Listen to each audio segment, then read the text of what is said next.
Voilà, je vous remercie d'applaudir parce que peut-être qu'à la fin vous applaudirez plus.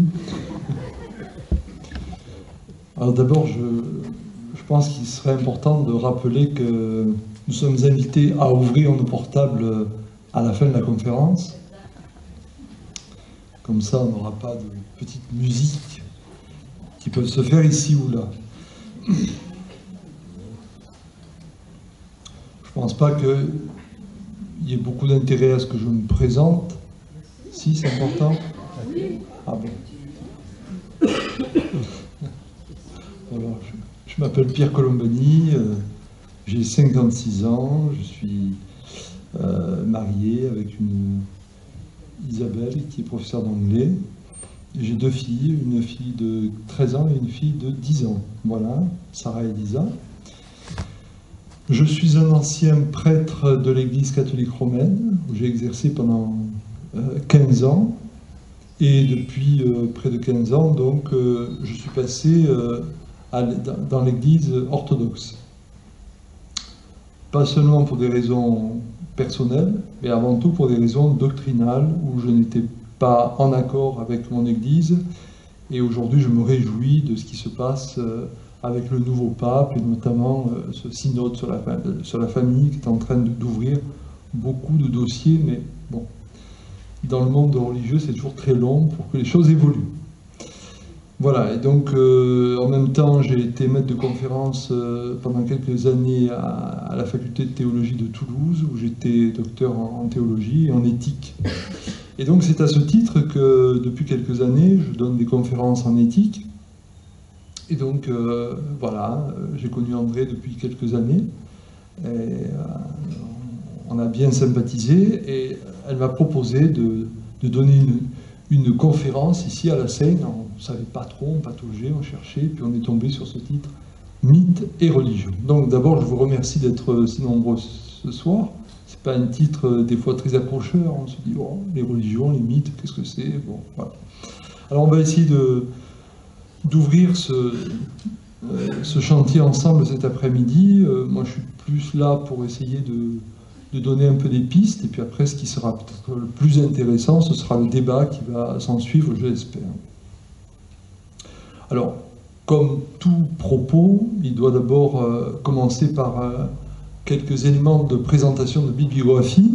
Alors, je n'ai pas porté tous les livres, simplement, je voulais vous présenter un dictionnaire des religions qui a été édité aux presses universitaires de France, et qui est très intéressant, qui a été fait par le cardinal Poupart, même si j'aime pas toujours le personnage, mais son ouvrage est vraiment très très bien fait et assez exhaustif pour une présentation, on va dire, assez synthétique de l'ensemble des courants religieux ou des religions. Voilà. Donc ça, c'est quand même un ouvrage majeur. Quand on veut aborder ce type de réflexion de façon un peu scientifique, c'est vraiment un ouvrage qu'il faut quand même connaître et s'y référer. Bon, ensuite, lorsqu'on parle bien sûr des mythes et des religions, il y a toute l'œuvre de Mircea Eliade, et en particulier son traité de l'histoire des religions, avec le chapitre sur les mythes. Donc ça, c'est vraiment incontournable aussi. Vous avez également un auteur moins connu, Van der Leeuw, qui a écrit un ouvrage qui s'appelle « La religion dans son essence et sa manifestation, la phénoménologie de la religion », qui est assez ancien, puisqu'il date de 1970, mais qui est quand même assez important comme référence. Puis il y a deux ouvrages beaucoup plus récents, alors, et là avec des auteurs assez connus. Un qui est quand même un grand sociologue français, Marcel Gauchet, je ne sais pas si vous connaissez Marcel Gauchet, qui a écrit un ouvrage extraordinaire qui s'appelle « Le désenchantement du monde », qui est paru en 1985, avec comme petit sous-titre une histoire politique de la religion, et puis un autre auteur très connu aussi, qui est philosophe, français aussi, André Comte-Sponville, et qui a écrit un ouvrage très très très éclairant sur l'athéisme. Ça s'appelle « L'esprit de l'athéisme, une introduction à une spiritualité sans Dieu ». Hein, voilà. Donc je ne vais pas vous écraser de références bibliographiques, mais enfin en tout cas, voilà, Comte-Sponville, L'esprit de l'athéisme, c'est un ouvrage que vous pourriez aller regarder, qui est vraiment passionnant. Marcel Gauchet, c'est un peu plus compliqué, mais c'est quand même un ouvrage formidable, Le désenchantement du monde, et puis toute l'œuvre de Mircea Eliade, bien sûr. Ça va? On peut y aller? Vous êtes formidables. Voilà, alors donc les mythes et les religions. Je ne savais pas comment commencer, et puis je me suis dit, tiens, c'est intéressant de reprendre cette citation de Saint-Augustin. Donc je rappelle, Saint-Augustin, c'est entre le 4e et le 5e siècle de notre ère, 354-430 précisément. Et donc Saint-Augustin a dit ceci, du moins il l'a écrit: le christianisme existait déjà avant la venue du Sauveur. Le christianisme existait déjà avant la venue du Sauveur. Autrement dit, pourquoi j'ai retenu cette citation? Parce qu'il reconnaissait dans bien des récits mythiques la trace annonciatrice de celui qu'il confessait comme le Sauveur, c'est-à-dire la personne de Jésus-Christ. Et donc, à partir de là, on voit qu'il y a toujours eu une sorte de collusion entre les mythes et les religions.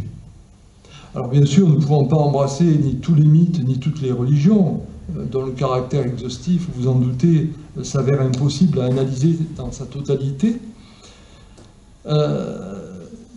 Je me contenterai bien sûr ici, ce soir, d'évoquer notre thème au travers essentiellement de notre culture judéo-chrétienne.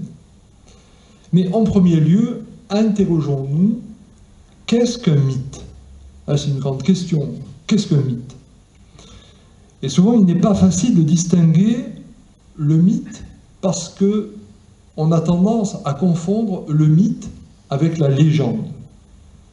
Donc je retiendrai au moins 4 critères pour distinguer, pour signifier, pour préciser ce qu'est un mythe. Premier critère, c'est le caractère sacré du mythe. Le mythe est toujours considéré comme une histoire sacrée. Soit il va fonder une interprétation du monde, il va donner une interprétation, une compréhension du monde. Alors on va employer un grand mot, on va dire qu'il s'agit d'une herméneutique. Soit il va illustrer au travers de grandes figures emblématiques la réalité de l'être humain. On va prendre des figures emblématiques comme Adam, Ève, Abraham, etc. Voilà. Ça, c'est le caractère sacré du mythe. Deuxième critère, c'est la transmission du mythe. C'est-à-dire que contrairement à la légende, le mythe se transmet quasiment toujours au travers d'un rite ou d'une liturgie. Il se raconte au travers donc d'actes initiatiques, d'actes d'initiation. Et donc on voit bien que il y a un lien très fort entre le mythe et la religion, puisque la religion fonctionne au travers de liturgie, au travers de rites. Et donc le mythe se transmet au travers du rite. Troisième critère que nous pourrions retenir encore, c'est l'interprétation de la temporalité par le mythe. Qu'est-ce que ça veut dire? C'est tout le rapport à l'explication de nos origines et du sens de l'histoire. Voilà. D'où venons-nous? Où allons-nous? Pourquoi la vie? Pourquoi la mort? Et enfin, quatrième critère, c'est le thème de la transformation par le mythe. C'est-à-dire que le mythe raconte comment un état de choses est devenu un autre, comment un désert est devenu un monde habité, comment le chaos est devenu un cosmos, comment les immortels sont devenus mortels, comment l'unité originelle de l'humanité a donné une pluralité de tribus, de nations, comment des êtres androgynes sont devenus des hommes et des femmes. Bref, le mythe ne raconte pas seulement la genèse du cosmos, de l'univers, mais aussi la création de telle partie du monde, de tel comportement humain, etc. Donc le mythe apparaît comme une histoire considérée comme vraie parce qu'il touche à des choses qui nous sont vraiment quotidiennes, qui nous caractérisent les uns les autres. Si vous prenez par exemple le mythe de l'Exode dans le livre de l'Ancien Testament, eh bien, on peut dire que le mythe de l'Exode, c'est pas simplement la traversée de la mer Rouge à pied sec, pour ceux qui se rappellent un peu du fameux film Les 10 Commandements, hein, c'est pas simplement les Hébreux qui vont quitter l'Égypte pour aller vers la terre promise, mais c'est un mythe qui rejoint notre besoin inhérent à tous de liberté et de libération. Et donc nous portons tous ce besoin de libération, et donc nous sommes tous dans une quête de transformation, et le mythe est là pour nous donner, au travers d'une allégorie, d'une image, un cheminement, un chemin à emprunter pour aller vers un autre monde possible. Donc 4 critères qui sont ce qu'ils sont, mais 4 critères pour essayer de distinguer la légende du mythe. Ensuite, quels sont les différents types de mythes que nous trouvons? Là aussi, j'en ai retenu 4.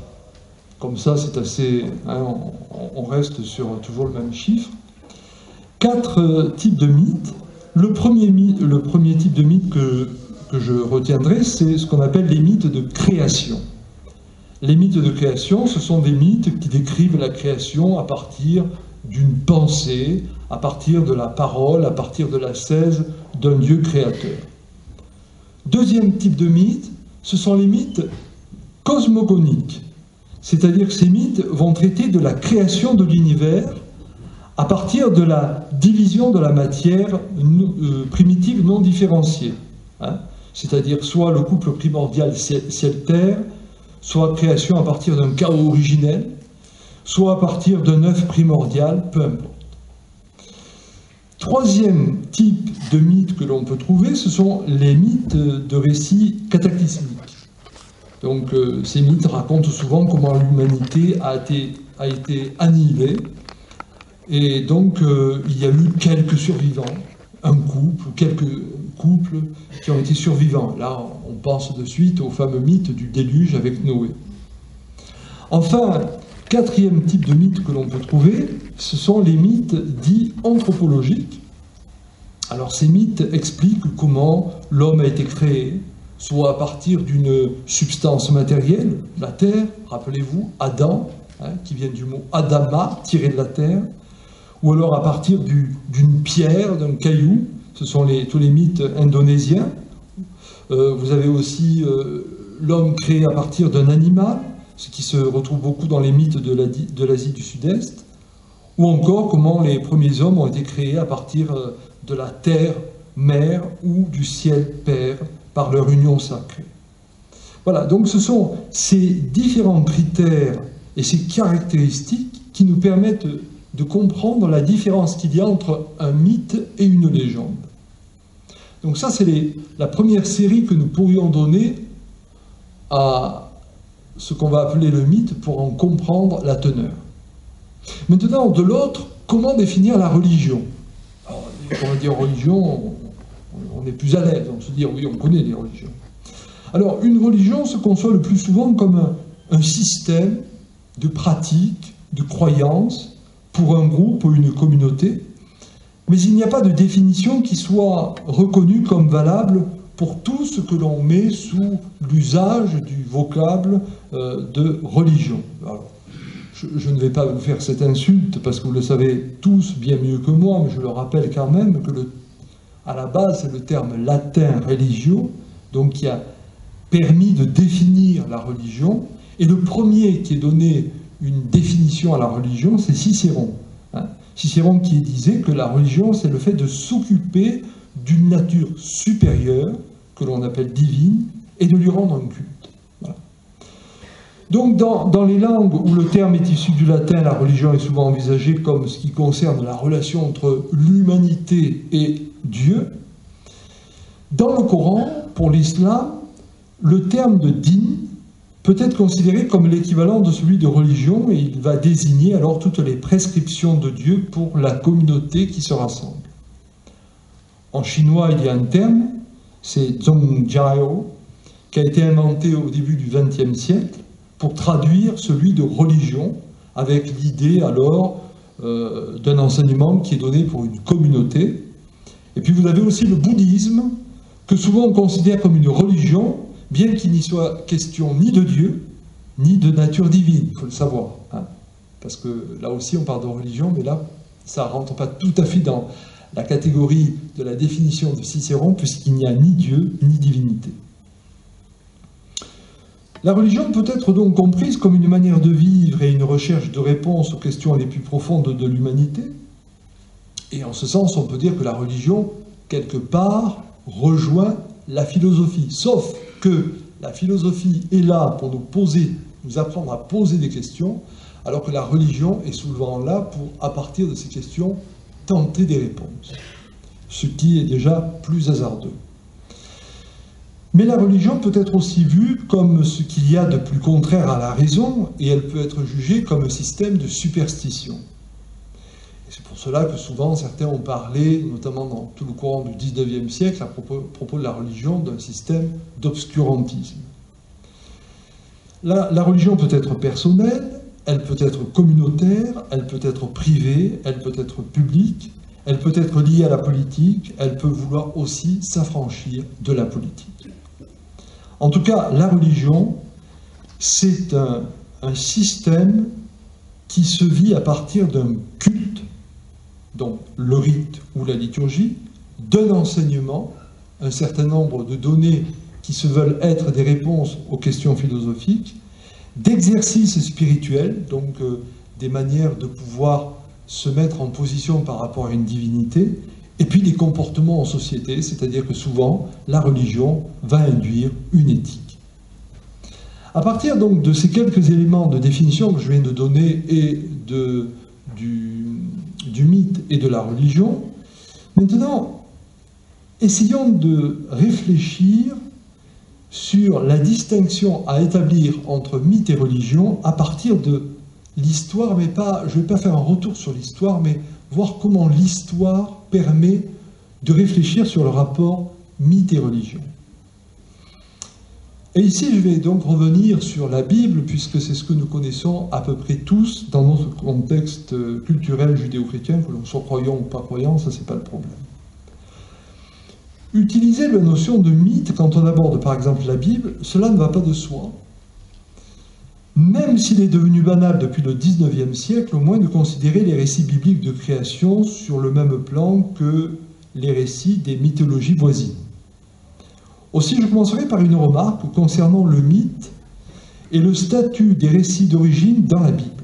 Pour aller vite, disons que c'est le christianisme qui, en Occident, a donné le coup de grâce à la vérité du mythe en inscrivant, à la suite du judaïsme bien sûr, toute sa pensée théologique dans une dynamique historique. Je m'explique. La Bible chrétienne commence par, vous le savez, des récits de création du monde, c'est la fameuse Genèse, et se termine par l'évocation d'un monde renouvelé, c'est le fameux livre de l'Apocalypse. Par conséquent, pour le judaïsme et surtout pour le christianisme, l'histoire devient le lieu par excellence de la révélation divine.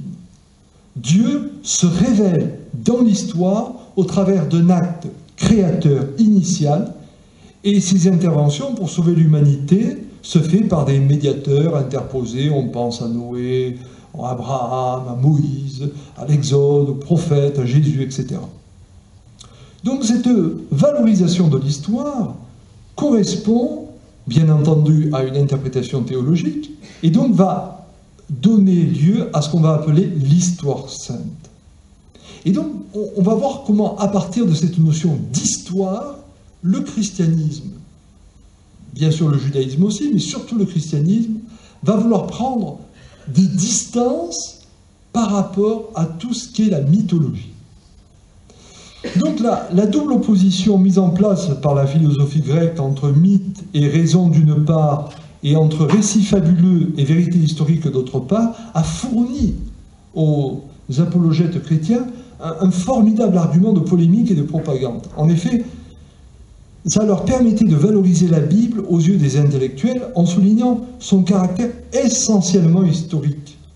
La Bible, selon eux, dirait le vrai, car elle parlerait de faits historiques, au contraire des mythes, qui seraient plus alors dans un imaginaire. Et par cette position théologique, les monothéistes ont prétendu avoir dépassé le discours mystique et le discours mythique qui ne serait qu'un produit de l'imaginaire, alors qu'eux proposeraient une vérité d'une révélation dans l'histoire. Et cet argument contribua à maintenir le mythe dans la sphère du fabuleux. Tout ce qui était le mythe, c'était un peu du fabuleux. C'était de l'irrationnel en Occident. Et ça, jusqu'au XXe siècle, où petit à petit, par la critique littéraire et historique, il s'est avéré qu'on ne pouvait pas en rester à cette présentation-là, car finalement, la Bible elle-même est bien traversée de récits à caractère mythique. En effet, si l'on définit le mythe comme un récit traditionnel mettant en scène des êtres surnaturels, dieux, des ancêtres, des héros divins, et destiné à donner du sens à la réalité présente, il est difficile de nier la présence de tels récits dans la Bible. Alors bien sûr, le judaïsme, par exemple, le judaïsme biblique, a essayé d'historiciser certains textes fondateurs. Je pense au déluge, je pense à des textes comme ceux de l'évocation des patriarches, la délivrance d'Égypte, la conquête de Canaan. Et puis ces textes, ils les ont inscrits alors dans une fresque historique continue, allant de la création du monde jusqu'à la déportation des Judéens en Babylone. Et on voit bien le danger d'une telle présentation de fresques historiques parce que ça a donné, excusez-moi du peu, le sionisme.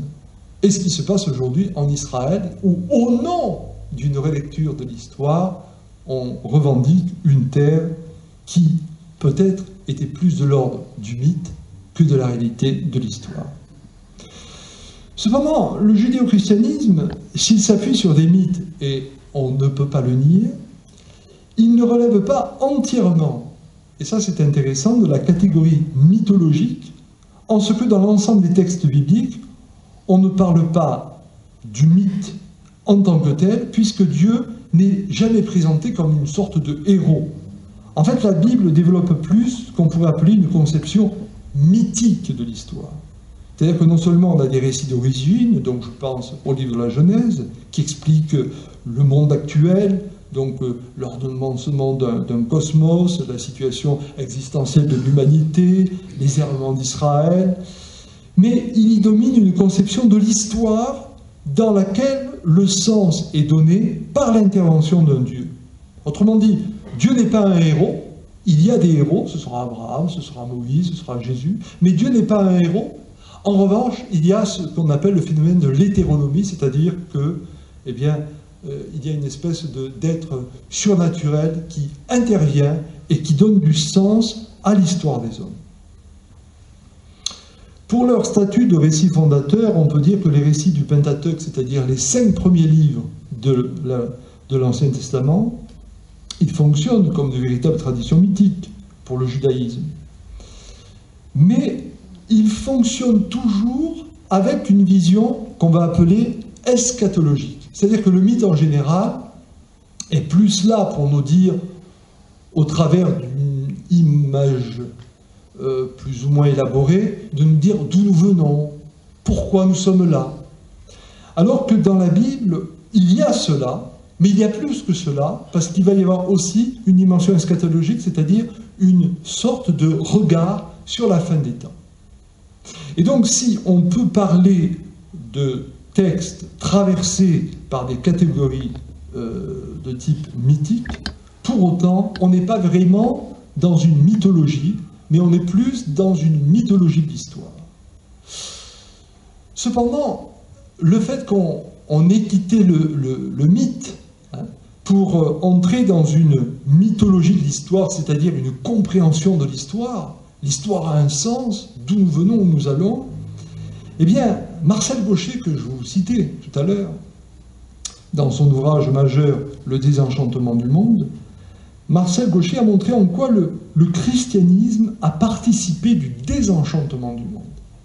C'est-à-dire qu'à partir du moment où on a dit « Ok, on n'est plus sur seulement des mythes », c'est-à-dire sur des images qui pourraient nous mettre dans une sorte d'élévation et qui pourraient nous arracher de la réalité pour ne pas nous laisser y être étriqués, et qu'on a considéré plutôt une mythologie de l'histoire, c'est-à-dire eh bien, cette histoire a du sens, mais on doit aller à cette histoire, et on ne peut pas être en dehors de cette histoire, eh bien, l'histoire est devenue pesante. Et donc, lorsque Marcel Gauchet va dire qu'il y a un désenchantement du monde, il veut dire par là que, à partir du moment où on n'a plus regardé le soleil comme un dieu, la lune comme une déesse, le vent comme un processus du dieu, mais que tout a pris une explication et que l'on est rentré dans un sens de l'histoire, eh bien, cette histoire est devenue désenchantée. Elle n'est plus un lieu où l'on peut vivre dans une quête du merveilleux, mais au contraire, on est davantage dans quelque chose qui est de l'ordre de la responsabilité. Donc cette démythologisation est un peu un désenchantement. C'est la grande thèse de Marcel Gauchet. Voilà, donc on voit qu'au travers de ce couple mythe et religion, oui, si l'on s'en tient à notre culture judéo-chrétienne, la Bible ou la Torah est habitée et traversée par des mythes, mais on n'a pas réellement des textes mythiques, on a plus une mythologie de l'histoire, c'est-à-dire des récits qui, de façon allégorique, vont nous amener à donner du sens à ce que nous vivons, et nous sommes constamment renvoyés à ce que nous vivons. Maintenant, les mythes pour exprimer le sens de nos origines, puisque le mythe est plus là d'abord pour nous expliquer le sens de nos origines. Si vous prenez toujours la Bible, puisque c'est à peu près le texte fondateur pour notre culture, et ici je ne parle ni comme prêtre ni comme théologien, mais vraiment à partir du contexte culturel qui est le nôtre, hein, et que l'on soit croyant ou pas, peu importe, mais nous sommes tous marqués par, je dirais, cet horizon culturel. Si l'on reprend la Bible, il ne faut pas se laisser piéger par voilà, une présentation comme ça a priori. Si vous prenez la Bible, vous verrez, ça commence toujours par, effectivement, la Genèse. Hein, voilà. Et que vous preniez la Torah ou la Bible chrétienne, ça commence par la Genèse. Donc on pourrait se dire, effectivement, nous sommes dans des mythes qui vont exprimer le sens de nos origines. Alors on va retrouver effectivement le récit de la création, le monde s'est fait en 7 jours. On va retrouver aussi le mythe de l'humanité créée. Donc l'homme a été créé à l'image de Dieu d'une part, et puis il a été créé à partir de la terre, et puis la femme a été tirée de la côte d'Adam. Très bien.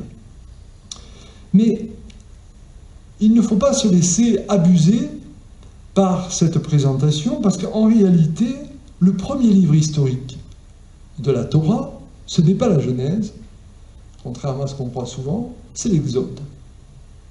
C'est-à-dire, c'est cette histoire qui raconte comment un petit peuple de rien du tout, les Hébreux, ont fait une expérience de libération, et à partir de là, donc, ont évoqué un Dieu sauveur. Mais quand on va reprendre les textes mythiques qui évoquent le sens de nos origines, certes on va les retrouver dans la Genèse, mais après on ne les retrouve plus. C'est-à-dire que si vous prenez le livre du Deutéronome, si vous prenez le livre de l'Exode, si vous prenez tous les livres prophétiques, tous ces livres-là ne font pas écho à ces récits des origines. Et donc on s'aperçoit que dans le judaïsme, finalement, ces origines sont d'une importance très relative.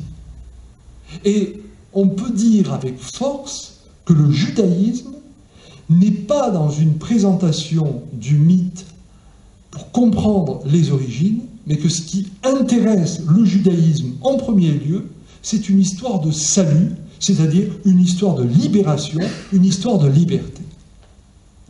Maintenant, si vous prenez la Bible chrétienne, apparemment c'est la même chose, puisque ce qu'on appelle l'Ancien Testament, hein, c'est donc finalement la traduction de la Torah, pour une part en tout cas. Mais là c'est différent pour 2 raisons. La première raison, c'est qu'on a quelqu'un qui s'appelle Saint Paul, et on peut dire que, bon bien sûr peut-être que je vais heurter certains dans la salle et qui sont des chrétiens, mais pourtant c'est la vérité. Le véritable fondateur du christianisme, ce n'est pas Jésus, même si c'est lui qui, du point de vue de la foi, va être considéré comme le Fils de Dieu, mais le véritable fondateur du christianisme, disons-le, c'est Saint Paul. C'est Saint Paul, et notamment, Saint Paul, dans son épître aux Romains, donc dans le Nouveau Testament, dans le Nouveau Testament, si vous voulez, vous avez les 4 évangiles dits canoniques, on laisse de côté les évangiles apocryphes, et après vous avez donc les actes des apôtres, et puis ensuite vous avez un certain nombre de lettres des apôtres, et notamment chez Saint Paul, vous avez l'épître, donc la lettre aux Romains. Et dans l'épître aux Romains, Saint Paul fait le lien entre Jésus et Adam. On revient donc au texte des origines. Et il va montrer que Jésus est le nouvel Adam. Autrement dit, il fait de la figure emblématique de Jésus un véritable mythe, un mythe des origines, un mythe anthropologique et un mythe eschatologique de fin des temps. Deuxième élément qui différencie alors la Bible chrétienne du judaïsme avec la Torah, c'est Saint Augustin que je citais en introduction, au IVe siècle, 5e siècle. En effet, Saint Augustin a été, mais alors, et c'est dramatique, il a été obnubilé par la question du péché originel. Et c'est lui qui nous a fourgué cette histoire du péché originel. Parce que lorsque vous prenez la Bible et que vous y intéressez un peu, effectivement, on parle de façon allégorique et imagée donc de l'histoire de la chute. On ne parle pas de la pomme d'ailleurs, hein, parce que en fait la pomme ça vient de la traduction en latin pomma, donc tout fruit qui tombe de l'arbre fruitier, ben voilà, on va parler de pomma, mais c'est pas la pomme en tant que telle, c'est le fruit de l'arbre de la connaissance, du bien et du mal. Ben, ça, on y reviendra si ça vous intéresse. Mais ce qui est intéressant en tout cas, c'est que c'est un texte, voilà, on l'aborde à peine, et puis toute la Bible ensuite hébraïque n'en parle plus, et le christianisme, à la limite, n'avait pas de raison d'en parler autant. Et c'est véritablement Saint Augustin qui va tout polariser là-dessus, et en disant que finalement, il va reprendre la théologie de Paul, donc le nouvel Adam, Jésus est le nouvel Adam, et Jésus, en tant que nouvel Adam, nous sauverait de ce péché originel, c'est-à-dire de cette rupture qui s'est passée dans ses origines. Et alors là, véritablement, on peut dire que le christianisme, malgré toute la théologie du salut que lui aussi va développer, puisqu'il est là pour dire un chemin de liberté et de libération, va s'encombrer quand même d'une certaine manière de ces éléments de mythologie qui sont là pour nous dire plus ou moins des origines et qui sont là pour nous dire la fin des temps. Et là, ça va être un problème pour le christianisme parce que du coup, tout en étant un chemin de liberté et de libération pour les hommes, il va toujours traîner ces boulets, et notamment le pire des boulets, c'est cette notion de péché originel qui est vraiment un mythe fondateur pour le christianisme, mais qui est un mythe réducteur en même temps. Alors à côté de ça, disons-le, bien sûr, le christianisme ne s'est pas créé comme cela par un claquement des doigts, hein.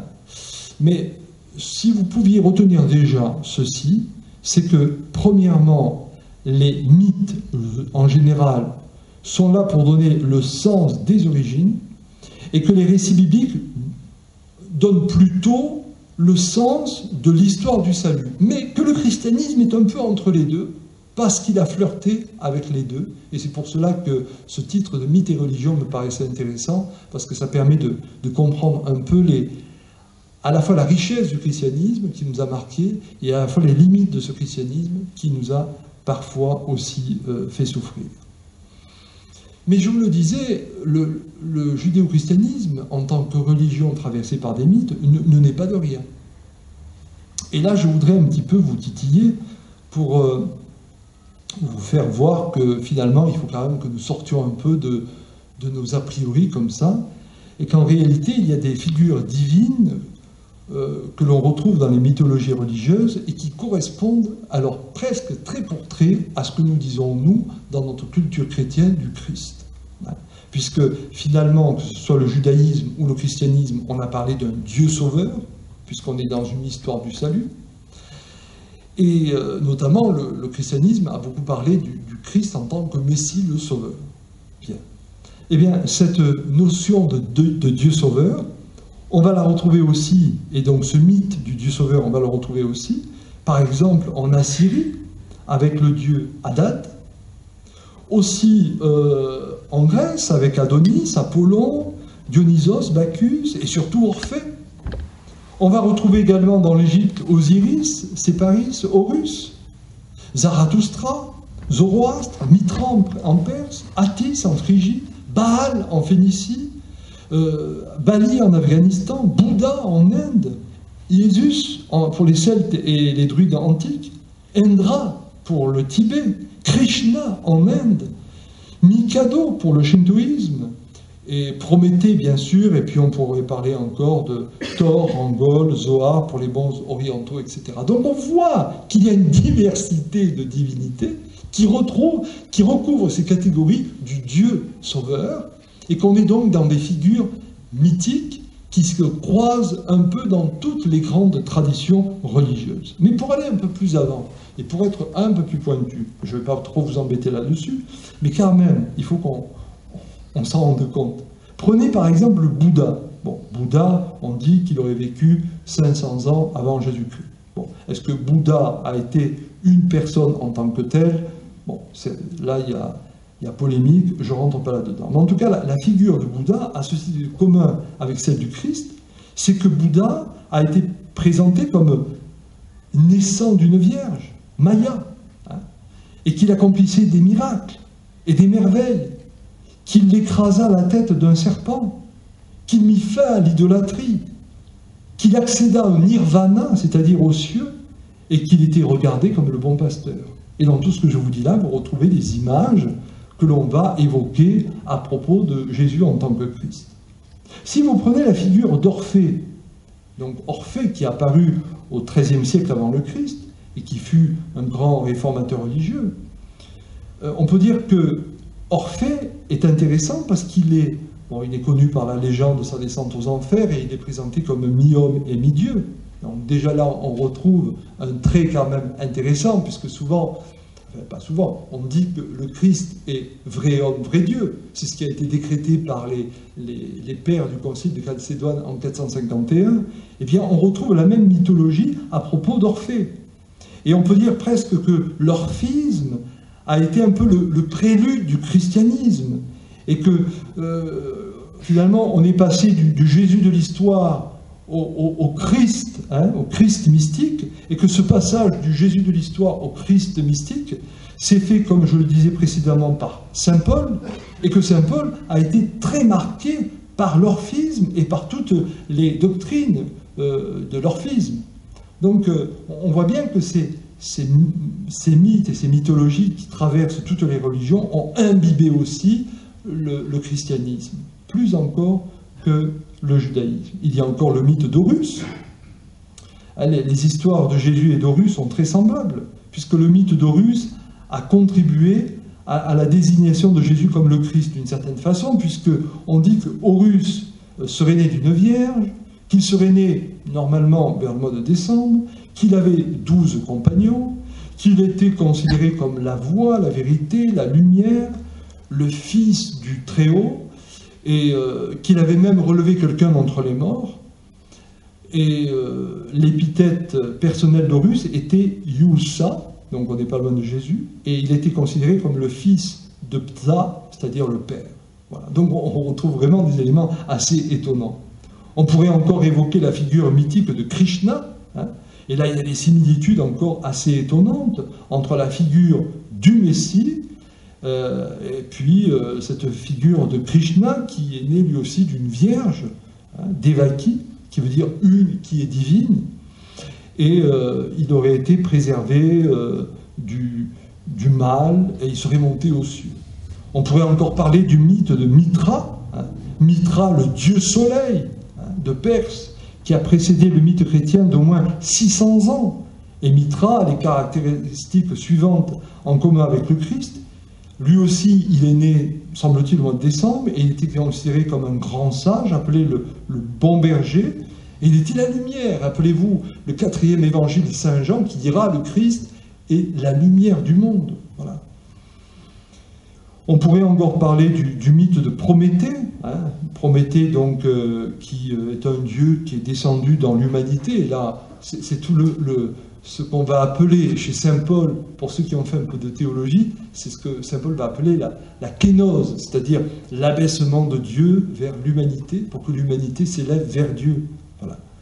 Donc on voit finalement on retrouve finalement les mêmes mythes dans toutes les grandes religions, les mêmes mythes dans tous les récits religieux, et au-delà de ces mythes, eh bien, on est porté à s'interroger, mais finalement, pourquoi y a-t-il toujours à peu près les mêmes images dans tous ces courants religieux?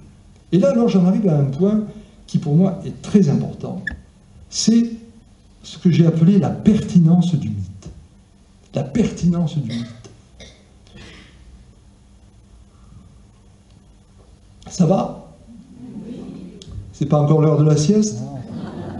Vous suivez? Après, vous avez le droit de siffler. Hein? Comme ça, pendant que vous sifflez, moi je bois.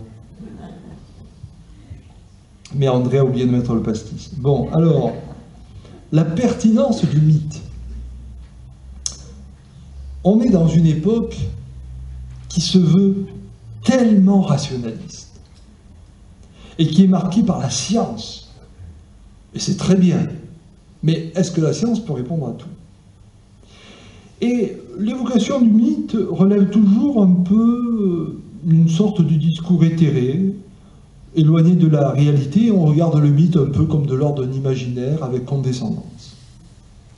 Or, ce qui me paraît intéressant, c'est que les caractéristiques de l'homme font qu'il est un homme qui a besoin intrinsèquement de sacré. Qu'il soit croyant ou pas croyant, religieux, pas religieux, peu importe.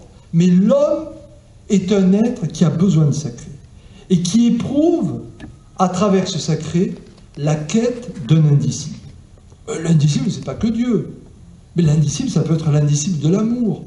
Et j'ai beau dire l'amour à quelqu'un, c'est toujours au-delà. Voilà l'indicible.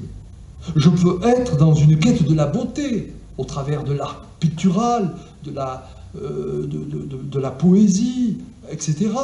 Et pourtant, la beauté est toujours au-delà. Et donc, on voit bien que nous sommes des êtres habités par une quête du sacré et une quête de l'indicible. Donc, besoin de sacré en l'homme, et besoin de sacré parce que l'homme ne cesse de s'interroger sur le sens de sa venue au monde, sur l'avant et sur l'après-vie, sur la raison de la mort, et surtout sur la raison de sa finitude. Et donc, la question n'est pas de savoir si l'homme crée des dieux, mais c'est de comprendre la raison qui l'amène à envisager toujours la réalité de divinité. Alors, on connaît bien sûr la réponse de beaucoup, la réponse qui consiste à dire alors, c'est que l'homme se heurte à la mort et à la peur de mourir. Peut-être, sans doute même. Mais son obsession à vouloir inventer des divinités souligne qu'il porte en lui un besoin d'infini, alors même que lui est un être fini. D'où lui vient donc cette idée d'un besoin d'infinitude, alors que tout lui dit la limite, tout lui dit la finitude, tout lui dit la fin, au travers des expériences de sa vie où il traverse des échecs, et surtout au travers de ce qui sera le terme, c'est-à-dire la mort. Donc, je ne vais pas chercher ici à prouver l'existence ou la non-existence de Dieu, ce n'est pas l'objet, ce n'est pas le sens de la conférence, et puis de toute façon, je ne m'y amuserai pas parce qu'on n'aboutit à rien. En revanche, cela souligne le besoin chez l'homme de sacré. Et le mythe est ce qui permet de dire la dimension sacrée de la vie, la dimension sacrée du monde, la dimension sacrée de l'homme. Et le mythe, finalement, on le voit, s'accompagne d'images. Mais plus que de dire le mythe relève d'un discours imaginaire, moi je dirais que le mythe relève d'un discours imaginal. Imaginal. C'est-à-dire qu'en fait, nous portons en nous une image primordiale. Ce qu'on va appeler chez les philosophes le plan ontologique, la structure fondamentale. Dans notre structure fondamentale, nous portons un imaginal, un état, on pourrait presque dire, idéal. Et donc le mythe devient une sorte de projection de l'histoire qui prend du sens et ouvre sur un avenir et va donner donc une espérance, réaliser cet état idéal. Et en cela, nous pouvons affirmer que le réenchantement du monde passe par le fait de réhabiliter le mythe, qui n'a pas de prétention historique. Le mythe ne va pas nous dire ça s'est passé comme ci, comme ça. On n'est pas idiot, on sait bien que le monde ne s'est pas fait en 7 jours. En revanche, le mythe, s'il ne décrit pas l'histoire au sens de décrire des faits historiques, il va décrire l'histoire au sens où il décrit le tréfonds de l'homme, ce qui habite l'homme, ce que véhicule l'homme. Or, l'homme est un être de croyance en ce qu'il est habité par ce besoin de sacré et un besoin de mystère. Et ici, lorsque je veux dire mystère, c'est pas ce qui est bizarre, mais mystère au sens étymologique, c'est-à-dire un dévoilement. L'homme se dévoile constamment à lui-même. Et donc, au travers du dévoilement de sa vie, l'homme, au travers des expériences qu'il va faire, au travers de la recherche, même scientifique, l'homme va s'apercevoir qu'il a besoin de placer des images comme des repères qui lui disent son état imaginal pour aller vers un état toujours autre, un état toujours autrement, un état toujours à venir, un état toujours en perspective.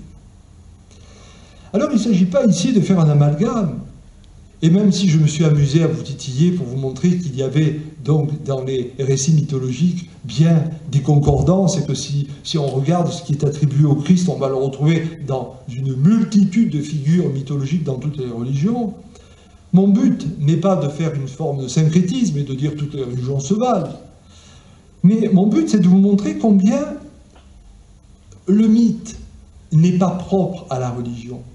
Le mythe est propre à l'homme. Et c'est parce que le mythe est propre à l'homme qu'on va le retrouver dans tous les courants religieux, bien entendu. Au-delà des époques, au-delà des cultures, au-delà des connaissances, on va toujours retrouver les mêmes images. Donc ce que nous pouvons retenir, c'est que le mythe est constitutif de l'homme. L'homme a besoin d'éprouver son propre mystère, et ce au travers de symboles, parce que ces symboles vont lui dire plus que ce que pourra lui évoquer la raison. Et donc la perte du mythe, c'est la perte de l'humanité, en ce que nous perdons la notion de l'indicible de la vie. La vie ne peut pas simplement s'évoquer au travers de ce qui apparaît dans le palpable, dans l'empirique, ce qui est la fonction de la science. La vie n'apparaît pas seulement non plus dans ce qui apparaît au travers du questionnement, ce qui est le rôle de la philosophie, mais la vie apparaît aussi au travers de cet imaginaire que nous portons tous, et je dirais plus de cet imaginal, qui nous fait percevoir que nous avons besoin d'élévation. Croyants ou pas croyants, la question n'est pas là, mais nous avons besoin d'élévation. Alors, paradoxalement, alors que nous baignons dans une période où on est envahi par l'informatique et donc par le virtuel, nous avons perdu le sens de l'imaginaire et nous perdons de plus en plus le sens de l'imaginal. Et donc, revenir au mythe, c'est revenir à l'essence de l'homme en ce qui le constitue en termes de questionnement fondamental. Qu'est-ce que la vie? Pourquoi la vie? Quel est le but de notre course existentielle, qu'elle soit singulière ou collective? Et par le mythe, nous n'allons pas peut-être donner de réponse, mais nous allons trouver des éléments qui vont nous mettre sur un cheminement, sur un chemin. Et c'est là où je suis vraiment passionné, intéressé par ce livre d'André Comte-Sponville, L'esprit de l'athéisme, qui donne une spiritualité sans Dieu. Donc là, on est tranquille, on n'est pas là pour faire l'apologie d'une religion.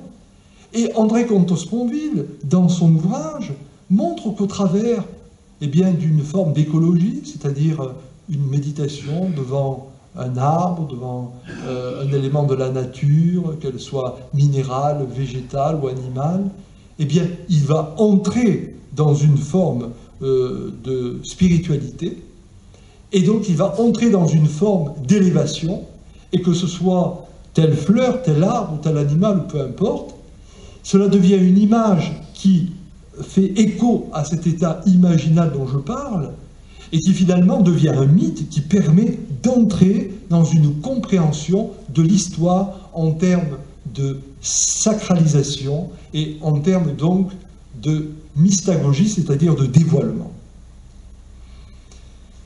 Donc le mythe est pertinent. Le mythe est pertinent pour notre période de 21e siècle où nous nous disons en crise, parce que la crise, elle n'est pas qu'économique. La crise n'est pas que politique. La crise est d'abord fondamentalement culturelle, mais au-delà de la culture, elle est identitaire. Nous perdons. Et donc nous retrouver, c'est pas simplement de dire je suis français ou je suis européen, ça n'a pas de sens. Nous sommes des hommes, des femmes, des êtres humains. Mais que veut dire être humain? Et donc par le mythe, nous allons pouvoir peut-être toucher à cet état imaginal qui nous habite et qui nous permet de dire l'autrement de nous-mêmes et de nous mettre en chemin d'espérance. Mais si le mythe est pertinent pour nous aujourd'hui, en tout cas c'est ce que je crois, le mythe est important aussi pour la religion. En effet, la religion, de par les quelques éléments de présentation que j'en ai fait très rapidement, je vous le concède, mais la religion est censée relier l'homme au divin et le divin à l'homme. Mais la religion porte en elle un problème, c'est le rapport à la vérité, le statut à la vérité. Et on l'a d'autant plus vu dans l'histoire du christianisme. C'est-à-dire que, à partir du moment où la religion est là pour mettre en relation l'homme et le divin, il n'y a pas de problème. Mais quand la religion, dans ce rapport entre l'homme et le divin, va dire « voilà ce qu'il faut croire, voilà ce qu'il ne faut pas croire, voilà ce qui est bien, voilà ce qui est mal », alors là, nous entrons dans un rapport totalitaire. C'est-à-dire que nous sommes dans une présentation du monde qui devient une présentation idéologique. Vous savez, l'idéologie, c'est d'avoir un a priori sur la compréhension des choses. Alors on a eu une idéologie qu'on a bien connue, qui a été le marxisme, hein, et l'idéologie du marxisme était basée sur un a priori, c'était la lutte des classes. Bien. Alors c'est vrai que tout le 19e siècle et une grande partie du 20e siècle, on a vu des classes sociales s'affronter, on pouvait parler de la lutte des classes avec une classe de possédants et une classe de possédés et de soumis. Bien. Mais là où c'est devenu dramatique, c'est lorsque, à partir de ce constat qui était juste et qu'avait fait Karl Marx, eh bien, toute l'école qui a suivi Karl Marx, c'est surtout son école qui a suivi, peut-être moins Marx que son école, eh bien, ça a été de vouloir relire toute l'histoire à l'aune de cette lutte des classes et de dire que tout était vécu en termes de lutte de classe. Voilà. Et là, vous voyez comment, à partir d'une compréhension a priori, nous allons réduire tout le sens du réel à une seule compréhension. Mais la religion, elle peut fonctionner de la même manière. Car, au-delà de dire le rapport entre l'homme et Dieu, Dieu et l'homme, si la religion dit voilà ce qui est vrai, voilà ce qui est faux, elle va vouloir l'imposer à tous. Et c'est ce qu'on a appelé, notamment dans le christianisme alors, le dogmatisme. Le dogmatisme, c'est-à-dire qu'il y a des règles sur lesquelles on ne peut pas déroger, et à partir de là, ceux qui dérogent à la règle sont dans l'erreur.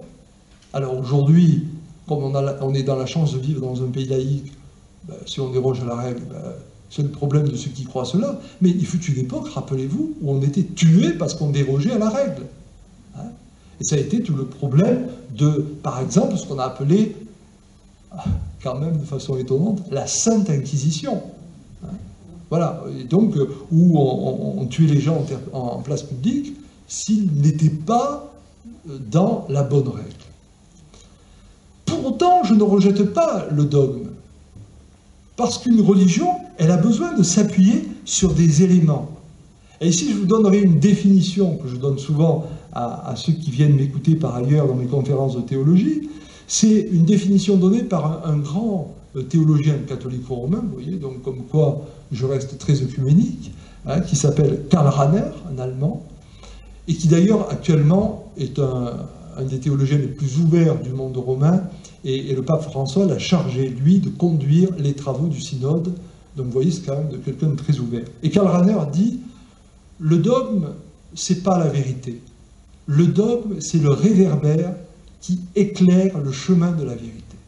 Alors ça, c'est intéressant, parce qu'effectivement, si nous disons que le dogme n'est pas la vérité, alors là, ça devient passionnant, parce que ça veut dire que nous avons besoin d'outils pour être sur un chemin qui va nous conduire vers une vérité. Et là, quand Karl Rahner dit on a besoin d'un réverbère, c'est-à-dire quelque chose qui nous éclaire, alors là, on va dire oui, bien sûr, nous avons besoin d'outils. Et là, on va peut-être retrouver alors la notion du mythe. Le mythe et la mythologie peuvent être considérés comme des outils qui vont nous éclairer. Et donc, lorsqu'on va prendre des dogmes, comme par exemple le dogme, je vous en cite un qui a été défini il n'y a pas si longtemps que cela, en 1950, hein, le dogme de l'Immaculée Conception pour Marie, où on a dit Marie qui est vierge et donc a été conçue en dehors du péché. Bon, très bien, vous soyez croyants ou pas, mais je vous donne la définition. Bien, si on prend le dogme, non pas dans un dogmatisme, mais vraiment dans le dogme, donc comme un éclairage, ça devient intéressant parce que ça veut dire que, eh bien, Marie, d'une certaine façon, nous fait entendre que nous pouvons trouver une terre en nous qui ne soit pas marquée par une blessure originelle. Et ça permet finalement de se dédouaner de cette espèce de carcan que nous a mis saint Augustin à propos du péché originel. Et donc, on voit bien qu'on a besoin d'éléments comme des dogmes, pour ceux qui se disent dans une religion, mais toutes les religions n'ont pas de dogme, je vous le dis de suite, c'est propre ça au christianisme, mais le dogmatisme, c'est ce qui tourne à l'idéologie. Et donc le problème de toute religion, quelle qu'elle soit, c'est le rapport à la vérité, le statut de la vérité. Eh bien le mythe permet de sortir de ce piège du statut de la vérité.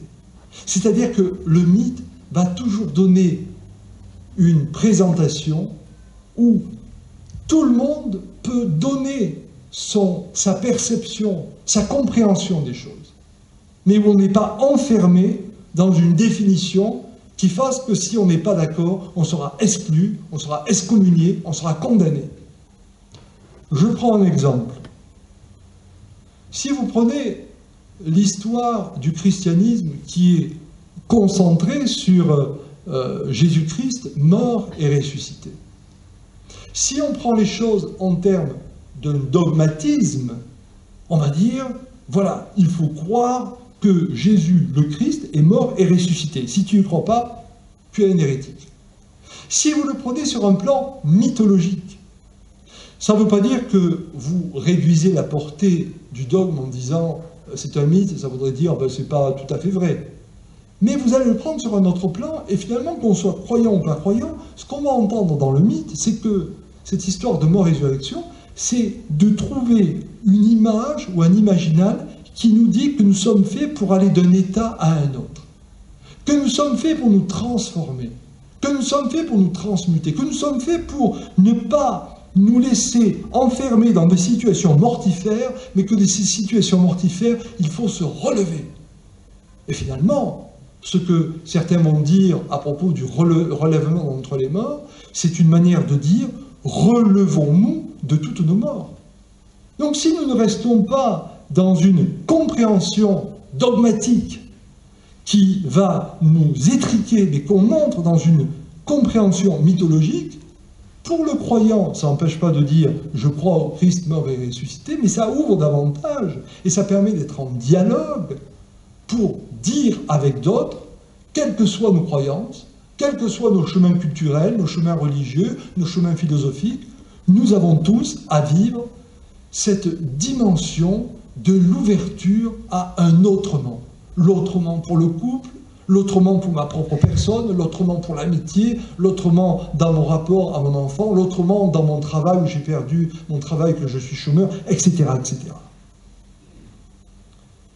Finalement, j'ose dire que le mythe permet à la religion de sortir d'une sorte d'enfermement et que le mythe va permettre à la religion de trouver alors les chemins de la tolérance, de l'œcuménisme et de l'interreligieux.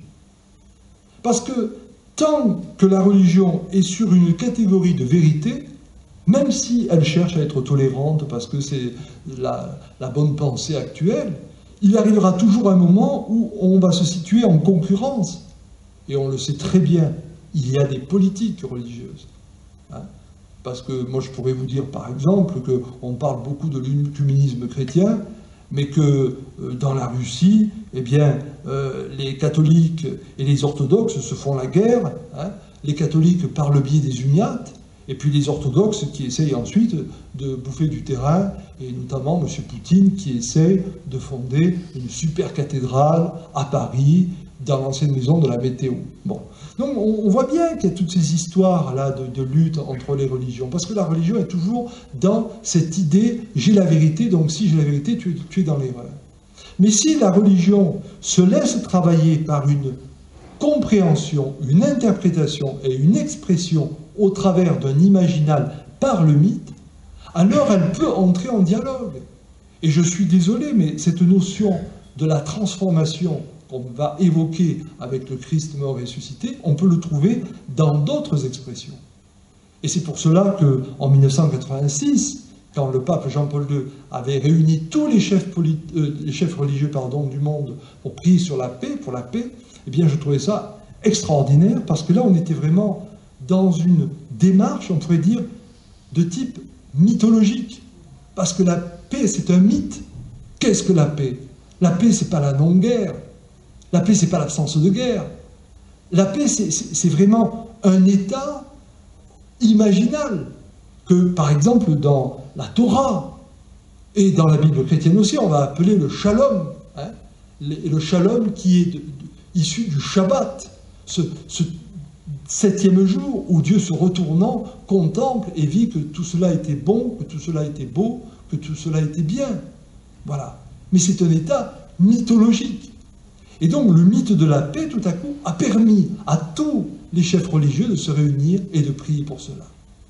Eh bien, là, on peut dire que la religion, si elle accepte d'avoir un discours à partir de mythes, elle va être beaucoup plus humble dans sa manière de présenter le rapport à la vérité, et elle sera beaucoup plus ouverte et à l'écoute des uns et des autres.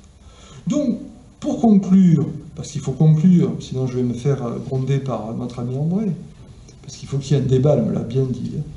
Donc, pour conclure, j'ose affirmer quelque chose qui va faire hurler certains dans la salle, je le sais, mais tant pis. Je vais dire que ce rapport mythe et religion est un rapport, bien sûr, qui ouvre à la tolérance. Hein. Autant pour la société, comme je le disais, parce qu'on a besoin de mythes, parce que le mythe est constitutif de l'homme, que pour la religion dans son rapport à la vérité. Mais je dirais que le mythe, c'est ce qui va peut-être nous aider à redéfinir la véritable laïcité. Parce que le problème, pour la France notamment, c'est qu'on a fait de la laïcité un discours de neutralité. Voilà. On pense que la laïcité, c'est de taire tout ce qui serait discours confessionnel, et alors, dans cette espèce de no man's land, voilà, alors on est dans la laïcité. Mais ce n'est pas ça, la laïcité. La laïcité fondamentale, c'est le respect de chacun. Et donc, qui dit respect de chacun, dit la reconnaissance de chacun, l'altérité de chacun. Chacun est autre, et chacun a droit à être autre, à être reconnu dans son altérité absolue. Et c'est de ces reconnaissances d'altérité que nous allons pouvoir nous enrichir. Donc, si nous nous servons de tout le discours mythologique, alors je ne dis pas qu'il faut revenir au dieu soleil, au dieu vent, c'est pas ça, mais trouver des expressions qui vont donner à penser, sans pour autant dire ce qu'est le vrai du faux, on va pouvoir petit à petit retrouver des chemins de rencontre et de réconciliation. Regardez, quand vous entrez dans une église et qu'il y a une bougie, vous allez, si vous êtes croyant, vous allez vous dire c'est le Seigneur, c'est la lumière, etc. Si vous n'êtes pas croyant, eh bien, vous allez vous dire, eh bien, cette bougie, pour moi, c'est la connaissance. Hein, parce que la lumière, c'est ce qui illumine l'homme, et donc ce qui lui permet de sortir de la ténèbre. D'autres vont pouvoir dire aussi que cette lumière, c'est ce qui donne le sens à la vie, et qui permet de comprendre comment nous sommes dans un état de perspective. Bref, chacun va donner une expression. Et pourtant, on est sur une même image, un même symbole, et un symbole et une image qui vont nous ramener à notre état imaginal.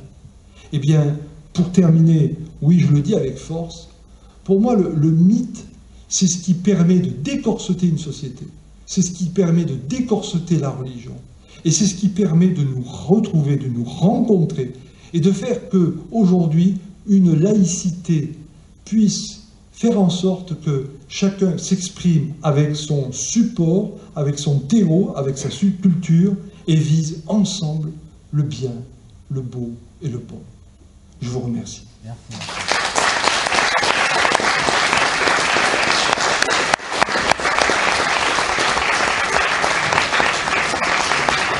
Pierre, c'est nous qui te remercions. En tout cas, moi, je te remercie.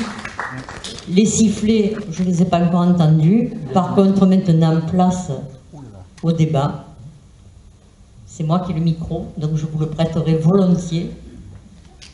J'attends vos questions. Ils sont sages, comme des images. On prend le temps, on prend le temps de réfléchir et de réfléchir à la question. Ah, en voilà une. Ah ben oui, je me doutais bien. Il en faut une. Si ça vous fait rien, je vais enlever la veste, parce qu'il fait très chaud.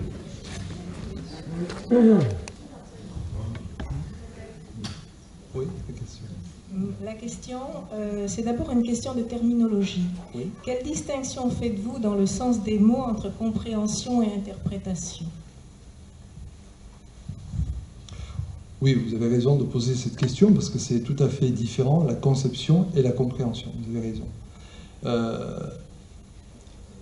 La compréhension d'une réalité, c'est ce qui va donner donc cette science dite de l'herméneutique. Hein. Et donc toute compréhension va soit partir d'une conception, soit va aboutir à une conception. Mais en général, pour avoir une compréhension de la réalité, c'est vrai que je vais avoir comme support une conception des choses. Mais c'est là où, effectivement, nous sommes tous porteurs de conception. C'est-à-dire que nous sommes tous porteurs de croyances. Et là, je ne parle pas des croyances religieuses. Hein. Nous sommes tous porteurs de croyances. C'est d'ailleurs un de nos drames. C'est-à-dire que porteurs de croyances, nous allons interpréter la réalité à partir des conceptions que nous avons. Et c'est là où peut-être que le discours mythologique peut nous aider, en ce sens, de ne pas nous laisser enfermer dans une conception a priori qui va nous donner une interprétation qui découlera de cette conception. Donc je distinguerai bien la conception de la compréhension, c'est-à-dire qu'à la base, j'ai une conception des choses, j'ai donc un concept, puisque conception ça vient de concept, et à partir de ce concept, je vais avoir une compréhension, c'est-à-dire une interprétation. Je vais essayer de me mettre à comprendre les rouages, les systèmes qui font que tout part de l'idée que je me fais de l'homme, du monde et des choses. Voilà. Je ne sais pas si ça me convient comme définition, mais c'est en tout cas la définition que j'en ai.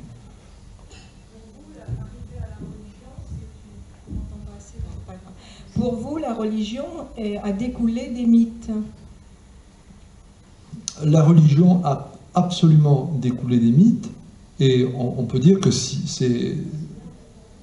Elle n'est pas un concept. La religion n'est pas un concept. Oui, d'accord.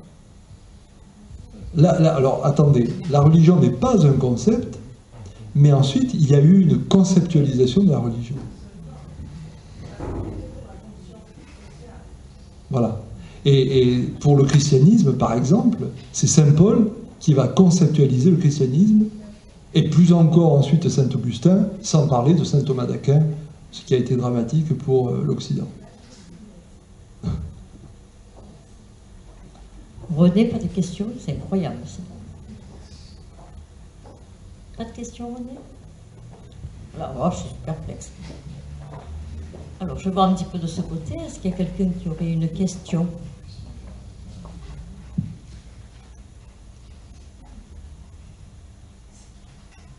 Oui, là-haut, Jacques. Là-haut, Jacques, oui. Il y a un garçon qui est plus rapide que moi, mais attendez, ne bougez pas.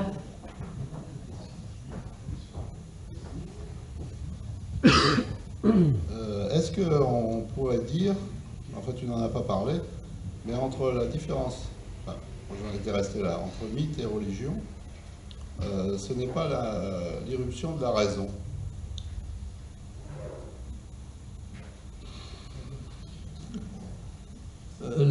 Oui, donc tu distingues le mythe et la religion par la raison. Et ça, c'est évidemment, c'est un peu ce que je disais au départ, hein, c'est-à-dire que les apologètes chrétiens ont voulu montrer que il y avait une différence entre les discours mythologiques ou les récits mythologiques et le christianisme, parce qu'on entrait dans une interprétation de l'histoire.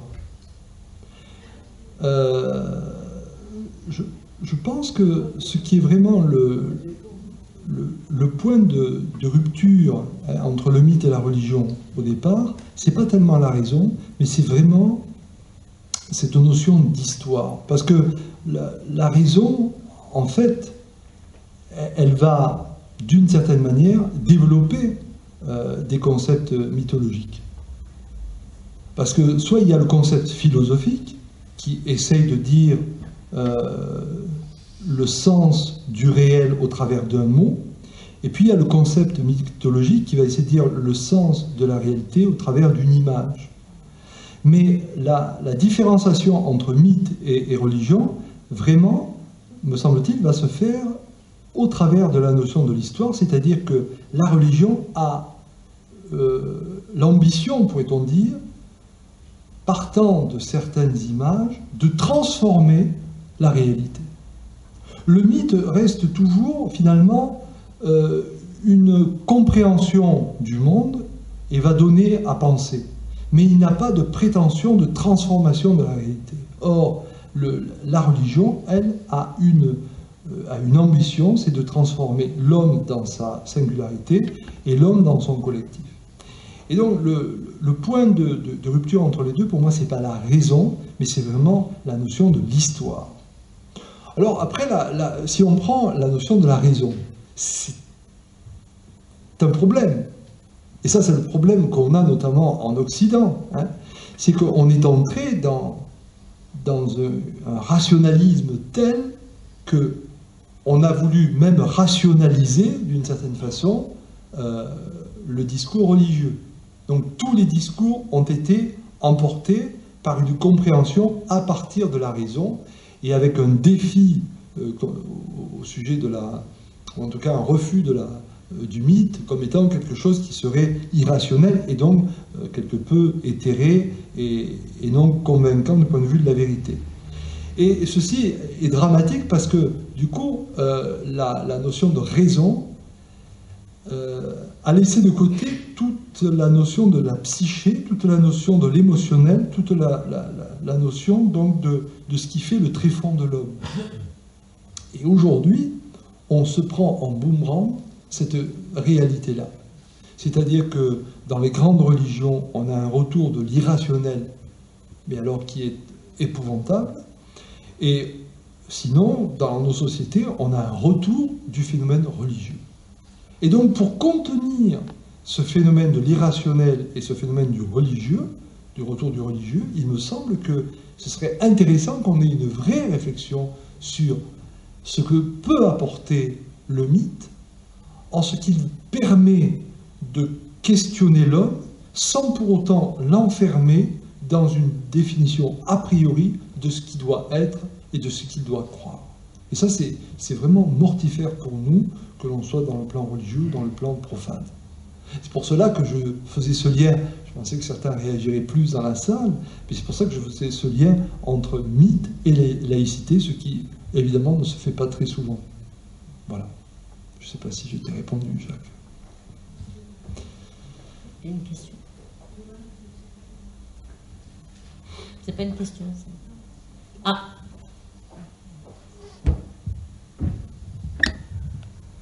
Je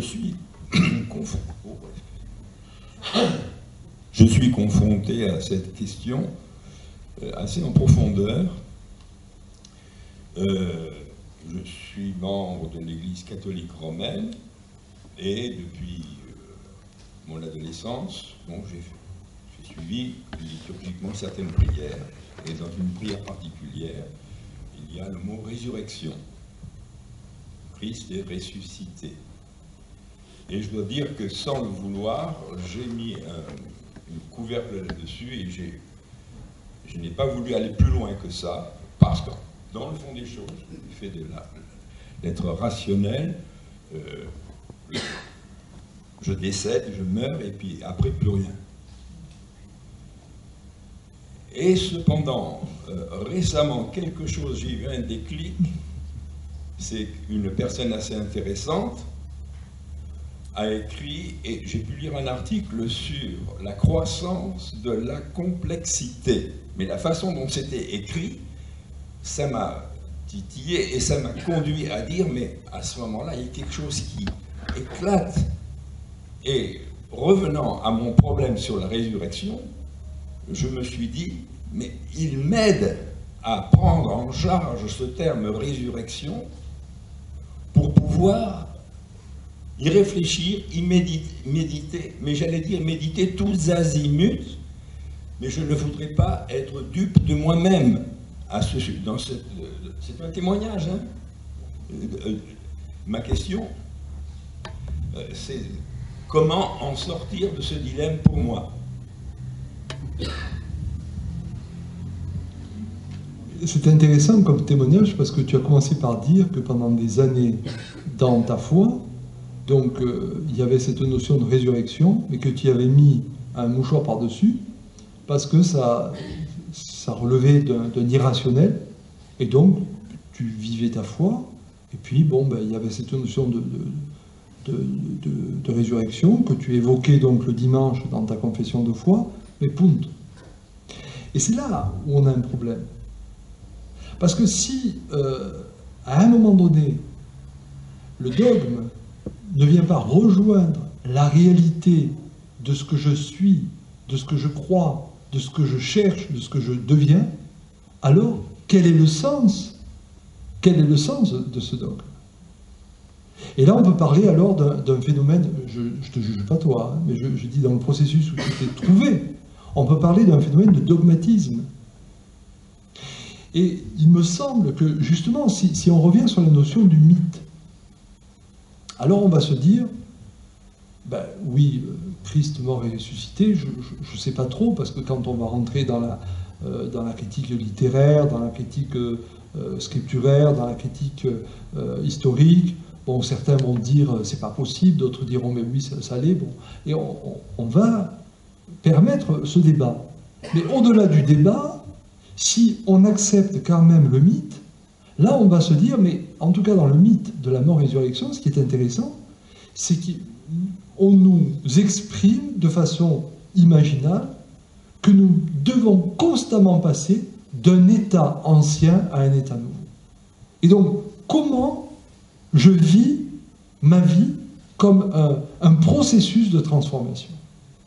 Et là, effectivement, ça rejoint alors cette thématique de la complexification. Oui, il y a une complexification de la vie. Mais tous les scientifiques aujourd'hui disent que le monde est en expansion. Prenons notre exemple. Aujourd'hui, ce qui est effarant, c'est qu'on revient, par exemple, aux États-Unis, on revient à ce qu'on appelle les créationnistes. Hein? C'est-à-dire qu'on a tout un courant qui dit, attention, il faut prendre la Bible en tant que telle, et le monde a été fait en 7 jours. C'est d'une stupidité sans nom. Bien, parce qu'en plus, comme je le disais, même le judaïsme n'a jamais prétendu cela d'un point de vue scientifique ou historique. Bien. Mais tout ce qu'on a pu entendre pendant toute une partie du XIXe siècle, et même une partie du XXe siècle, où on disait, notamment à propos des chrétiens, que c'était des obscurantistes, parce qu'ils croyaient que le monde s'était fait en 7 jours, alors que la science était en train de montrer que le monde s'était fait autrement, qu'il y avait eu un Big Bang, etc. On avait quitté l'espace du mythe.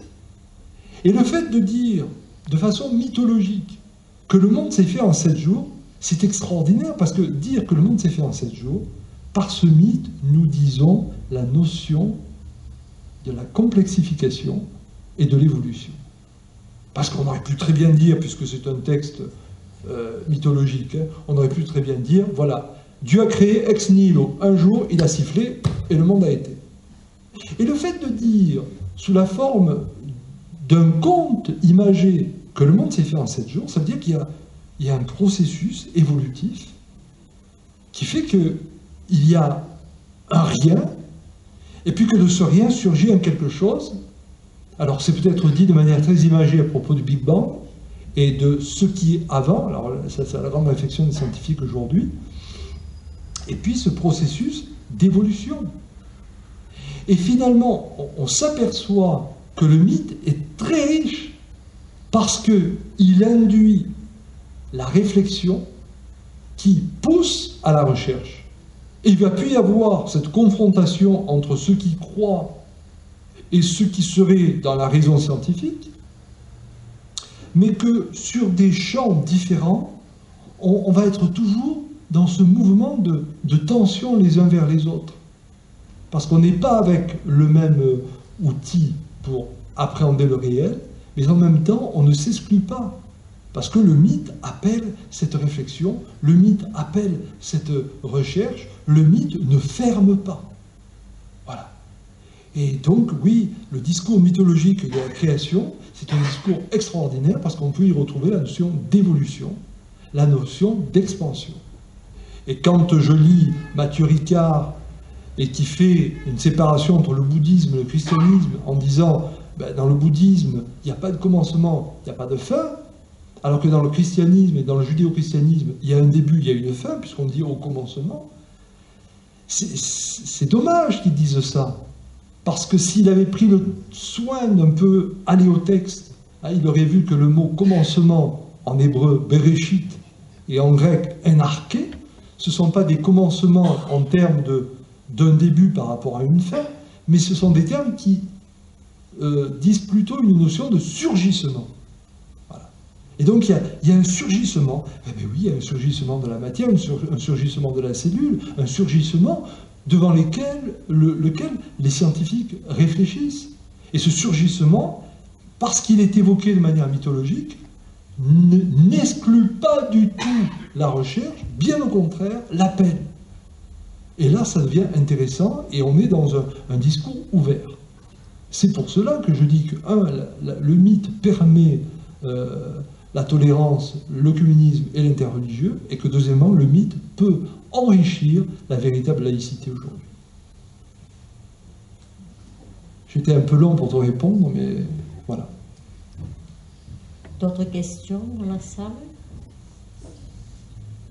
Madame Dupuis, elle me dit, vous avez des questions? Ah, il y a une question. Bon, ce sont simplement des réflexions générales. D'après la présentation que vous avez faite, je retiens que le mythe, finalement, c'est quelque chose de plutôt symbolique. On est dans le symbole, chacun se représentant le symbole à sa façon, que la religion est arrivée ensuite en essayant d'un petit peu l'organiser, l'ordonner, et qu'à ce moment-là, on est passé dans le domaine de la foi. Et les deux sont-ils peuvent-ils se comprendre entre le symbole et la foi? Vous êtes parti de façon très modeste et puis vous posez une question fondamentale. Je vous remercie pour votre question. Moi, je distinguerai d'abord la foi et la croyance. Parce que nous sommes tous des êtres de croyance, et la croyance est un processus d'aliénation. C'est-à-dire que, de façon très, très simple, si j'élève mon enfant en lui disant « tu es le plus beau, tu es le plus intelligent, ou tu es le plus bête, tu es le plus laid », bon ben voilà, ça va le poursuivre toute sa vie. Et donc il va se projeter, et ça rejoint un petit peu la question de Madame tout à l'heure sur la compréhension et la conception, il va se projeter dans la vie toujours à partir d'une conception qu'il a de lui et du monde, et donc une compréhension de la réalité en fonction de cette conception. Et ça, c'est le phénomène de la croyance. La foi, c'est autre chose. La foi, ça vient de fides, et dans fides, il y a aussi fidélité. Et donc, c'est fidélité à une personne. Alors là, on entre dans un autre domaine, c'est-à-dire que pour un croyant, disons, quelqu'un qui est dans une religion, soit il est un être de foi par culture, alors là, il est dans un système de croyance.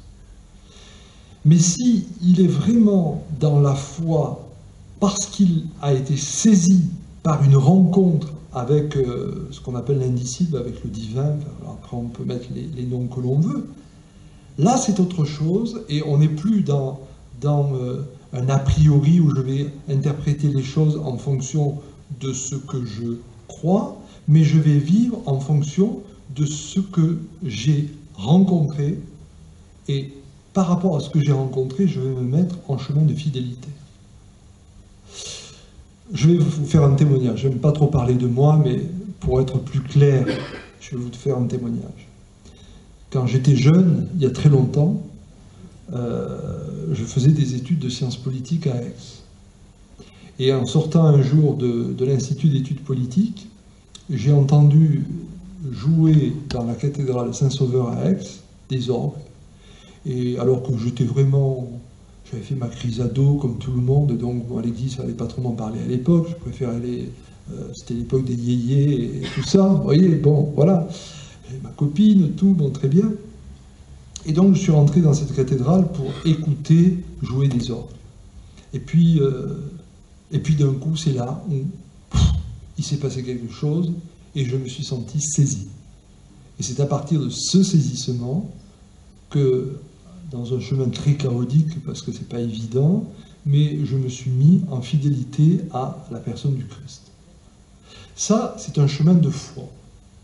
En revanche, c'est sûr que la religion ensuite a voulu me faire entrer dans un processus de croyance. Et c'est là où ça a frotté.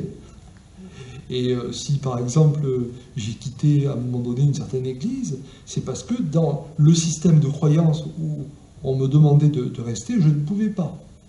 Parce que ça ne correspondait pas à ma foi. Donc c'est pour ça que je pense réellement que la foi relève d'une rencontre avec le divin véritablement, pour celui qui a la foi, alors que la croyance, c'est un processus culturel où on est dans l'obligation de répondre à un certain nombre de pratiques que le groupe va imposer. Et ça, c'est toujours problématique. Donc pour répondre à votre question, oui, quand la religion s'empare du symbole pour imposer un système de croyance, là on entre dans quelque chose d'aliénant. Et donc le problème, c'est d'être davantage sur un chemin de spiritualité que sur un chemin d'institutionnalisation du religieux. Voilà. Mais c'est un témoignage tout à fait personnel que je vous donne là. Mais je ne sais pas si je réponds à votre question. Parce qu'après c'est complexe. C'est immense, voilà. Parce qu'après c'est toute la question de la foi. D'autres D'autres questions? Ah, là, il y a un téléphone. C'est l'heure de la sortie.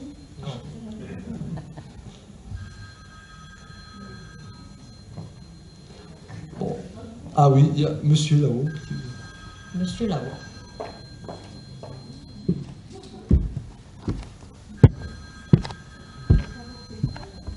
Non, non. Bah, il est fermé, le mien.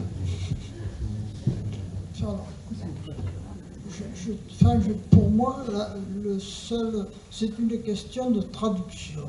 Enfin, traduction, vous voyez, j'ai lu énormément d'auteurs traduits, et à chaque époque, les traducteurs ont toujours des conceptions très différentes, et je n'ai réussi à saisir peut-être le sens le plus large de l'auteur qu'en comparant des traductions diverses. Alors tout bêtement, je suis d'ici, donc de culture occitane, mais le fait d'avoir deux langues quotidiennes, ça m'a permis d'apprendre le français d'abord, et puis ensuite de regarder et surtout de comprendre ce que pouvait dire n'importe quelle autre langue, qu'elle soit écrite, c'est plus facile quand c'est mobile de parler. Mais voilà, vous voyez, c'est un autre point. Puis il y a peut-être d'autres façons d'envisager que les auteurs que vous avez, je pense en particulier à Freud. Mais bon, c'est ces discussions qu'il a eues avec les pasteurs suisses, mais enfin, c'est toujours des choses que je n'ai que lues. Voilà, c'est tout. Oui, monsieur, je trouve très intéressant votre intervention. Là, on entre dans un autre domaine, mais qui rejoint quelque part, vous avez tout à fait raison, c'est le domaine linguistique. Donc, et ça rejoint pourquoi? Parce que, et ça recoupe un peu ce que disait madame tout à l'heure, la langue, et donc, c'est un processus d'expression, de compréhension au travers de concepts. Et sur une même réalité, on va avoir divers mots pour dire la même réalité. C'est formidable, et vous avez raison. Vous avez absolument raison. Et pour moi, il y a quand même un lien très fort entre le mythe et la langue par les mots, parce que le mot, qu'il soit oral ou écrit, c'est une transposition imagée de la réalité. Si je dis ce soir la fleur, tout le monde comprend ce qu'est la fleur. Et pourtant, en prononçant ce mot fleur, chacun va avoir une représentation de la fleur. Certains vont penser à la rose, d'autres au lilas, d'autres etc. Donc on voit bien que le mot et le mythe, quelque part, ont à voir ensemble. Et le fait de parler des traductions, vous avez raison, c'est-à-dire que pour arriver à comprendre ce qu'a dit l'autre à travers son langage et son support culturel et sociopolitique, c'est très difficile. Et souvent, donc, il y a des contresens qui se font. Mais, en tout cas, tout le travail de linguiste consiste donc pas simplement à faire une traduction mot à mot, mais à toujours traduire en fonction du contexte. Et donc, quand on fait de la critique littéraire, et on ne peut pas faire la critique littéraire sans faire une critique historique, et donc ça nous ramène à cela. Et donc, oui, vous avez 100 fois raison. Et finalement, si on faisait davantage travailler les langues à nos jeunes, il y aurait peut-être plus de tolérance aussi. Parce que, d'une certaine façon, ne parler qu'une seule langue, c'est entrer dans une vision monolithique des choses. Et parler diverses langues, c'est avoir cette vision, j'allais dire, universelle de la même réalité. Et donc ça permet plus de tolérance, plus d'humilité aussi. Donc il y a à voir entre la langue et le mythe, la langue et la religion. Et vous voyez le fait, par exemple, que le christianisme ait voulu imposer à un moment donné le latin, c'était quand même très réducteur. Voilà. Donc après, je ne peux pas en dire plus parce que ce serait un immense débat, mais en tout cas, je vous remercie parce que c'est vraiment très pertinent. Ah, je savais, vous voyez, tout à l'heure, j'étais là-bas. Evelyne, dis donc ton téléphone, je ne voudrais pas te faire remarquer, mais en fait, il n'y a que toi qu'on entend. Hein. Bonjour, je me lance donc. Alors, quelle est votre interprétation sur le mythe d'Adam et Ève et quel est le rapport, quelle est la finalité que vous en... Excusez-moi. Et quelle est pour vous la transformation de l'être qui est en jeu dans ce mythe? Voilà, merci. Vaste sujet. Oui. Eh bien, le mythe d'Adam et Ève, c'est un mythe, on pourrait dire, très très riche, dans le sens où, si on tient compte qu'on est dans un mythe, hein, ce mythe nous dit, que l'homme est fait pour la pluralité et que l'homme est fait pour l'altérité. Si vous reprenez Genèse chapitre 1, versets 25, 26, 27, il est dit que Dieu créa l'homme à son image, à l'image de Dieu il le créa, mâle et femelle il les créa. Autrement dit, l'humanité véritable, c'est pas Adam, c'est pas Ève, mais c'est Adam et Ève. Et encore, dans le texte que je vous cite, c'est même pas Adam et Ève, c'est Ish et Isha. C'est-à-dire que la racine est la même. Donc, on est sur un même substrat, on est dans une même racine, mais une racine qui va se décliner différemment et qui va se décliner à plusieurs. Donc, l'homme et la femme, donc, ils sont deux, mais ils ne sont pas deux en étant miroir l'un de l'autre, ils sont deux autrement. Donc, le mythe de Adam et Ève, alors après, vous avez le deuxième récit de la création où on dit que Ève a été tirée de la côte d'Adam.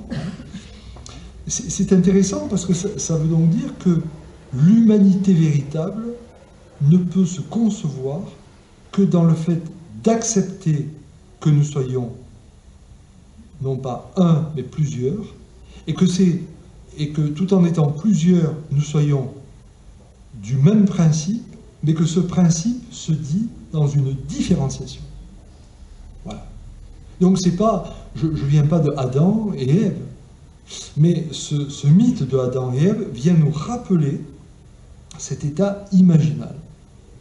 À partir de là, donc, c'est sûr que nous sommes tous porteurs, par exemple, de propos racistes ou de propos d'exclusion, parce que parfois on peut être dérangé par certains groupes ou par certaines images, et alors on va avoir ce type de réaction. Mais si on revient à cet état imaginal du mythe d'Adam et Ève, ça va me rappeler que l'autre est identique à moi, en même temps il est différent de moi, et j'ai besoin de lui pour entrer dans ce processus d'unification. Parce qu'en même temps, ce qui est intéressant, c'est qu'il est dit que c'est la rencontre de Adam et Ève qui fait l'image de Dieu. Donc si je n'ai pas le deuxième, donc la pluralité, et si je n'ai pas l'altérité, la femme et l'homme, parce que là il ne faut pas simplement le prendre sur un plan sexué, mais sur un plan de différenciation, je ne suis pas homme. Et c'est fabuleux. Je me coupe de Dieu finalement.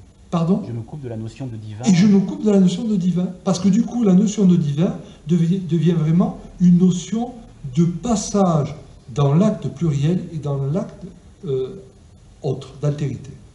Voilà. Et c'est pas pour rien non plus que du coup, que ce soit le judaïsme ou le christianisme, ces grands mouvements ont été organisés autour de ce qu'on appelle la Pâque. La Pécha, hein. Et la Pâque, la Pécha, c'est le passage. Donc c'est pas simplement la traversée de la mer Rouge à pied sec ou la traversée de la mort à la vie, mais la Pâque, le passage, c'est de dire que chaque fois que nous allons accepter que nous soyons divers et pluriels, et que nous passons les uns vers les autres, nous touchons à notre état divin et nous nous déifions.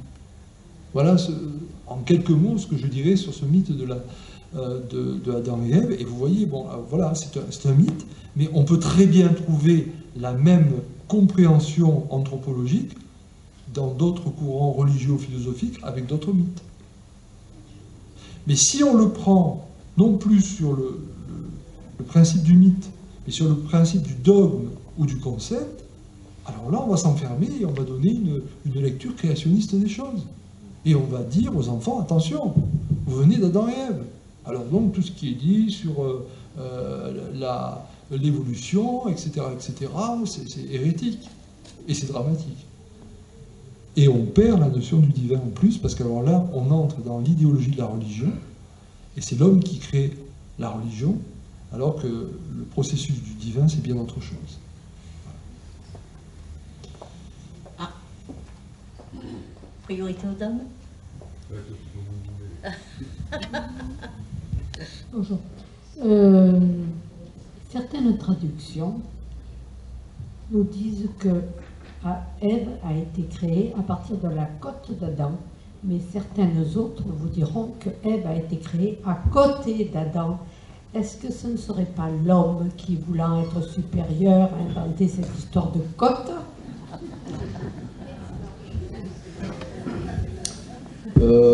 Là, je ne rentrerai pas dans cette polémique. En revanche, ce que je dirais, oui, là, vous avez par exemple Annick de Souzenel, qui a donné une définition, c'est vrai, en revenant vraiment au texte originel. Et donc, le vrai texte dit que Ève a été tirée de l'autre côté. C'est pas à côté, mais de l'autre côté. Parce que Adam, c'est pas l'homme.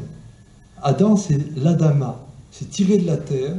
L'être tiré de la terre doit aller de l'autre côté de lui-même, et Eva, c'est l'être de vie. Donc, finalement, ça corrobore tout ce que j'ai essayé de vous dire jusqu'ici.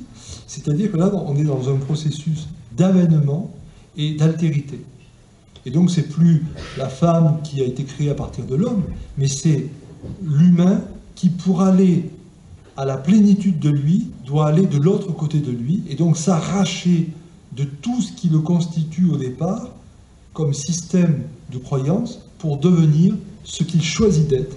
Parce que la liberté, c'est de choisir de devenir ce que l'on est. Voilà. Alors, une dernière question, parce que toute chose... oui, parce que finalement, il y a chose à une fin, donc une dernière question, monsieur. Bonjour. Je trouve, de mon point de vue, un peu dangereux de parler de laïcité et de régénérer la laïcité avec les mythes. Pour moi, la laïcité, c'est une règle juridique qui concerne, je dirais, la République, l'égalité, la fraternité, la liberté des citoyens. La fonder sur ce qu'on appelle la séparation de la sphère publique des sphères privées, je pense que c'est compréhensible par tout le monde. Essayer de la régénérer avec des interprétations de mythes, on risque de rentrer dans une pagaille folle. Voilà. Je respecte votre point de vue, mais vous allez voir que la pagaille va monter de plus en plus. Parce que je vais vous expliquer quelque chose. Contrairement à ce que nous disent un certain nombre de, excusez-moi, mais d'intégristes laïcards, la laïcité, elle n'est pas née des philosophes des Lumières. La laïcité, elle est profondément ancrée dans le terreau culturel chrétien. Alors, je sais bien, vous allez me dire que c'est une récupération. Je vous renvoie au livre de Marcel Blocher là-dessus. Mais peu importe. Mais en tout cas, il y a une chose qui est sûre, monsieur. C'est qu'il y a quelque chose qu'on ne veut pas voir en France. Moi, je crois à la laïcité et je crois au dialogue interreligieux. Mais on n'y arrivera que si on prend la réalité de ce qui est. Si je prends l'islam est une religion qui ne fait pas la distinction entre le politique et le religieux. Que l'on soit dans le mouvement chiite, sunnite, qu'on soit dans telle ou telle tendance plus ou moins ouverte ou fermée, peu importe. parce qu'on est dans un système de théocratie. Alors bien sûr, pour le moment, on bricole et on essaye d'inventer un islam occidental. Mais ça ne tiendra pas. Parce qu'on est dans une religion du livre, on n'est pas dans la religion de la personne, on n'est pas dans la religion de la personne du prophète, on est dans la religion du livre, le Coran. Et dans le Coran, il est quand même bien stipulé que là où l'on a fait les 5 prières, on n'est plus en République française, mais on est en terre d'islam. Donc pour arriver à tricoter une véritable laïcité où on va pouvoir vivre ensemble, il faut prendre la réalité culturelle de chacun. Aujourd'hui, nous sommes dans une forme de refus, c'est une stratégie d'évitement, et on met sur le même plan la synagogue, l'église, le temple et la mosquée. Et je suis effrayé, je pense que nous allons vers des communautarismes de plus en plus inquiétants et vers un système de libanisation. Donc, moi, je vous dis honnêtement, si nous ne repensons pas la laïcité et qu'on la met que sur un plan, comme vous le dites, juridique, nous allons à des catastrophes redoutables parce que ça ne tiendra pas par rapport à ce que sont les différences dans les religions au niveau de leur identité profonde. Mais là, après, c'est un débat où chacun peut avoir son opinion. On pourra en avoir un autre une autre fois. Voilà. En tous les cas, merci, et je pense qu'on peut très fort applaudir Pierre Colombani.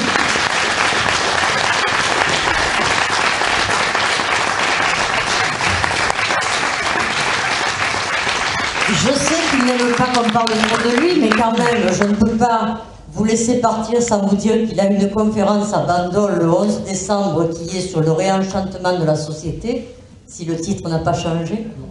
Voilà, donc c'est que j'ai encore un peu de mémoire. Quel endroit?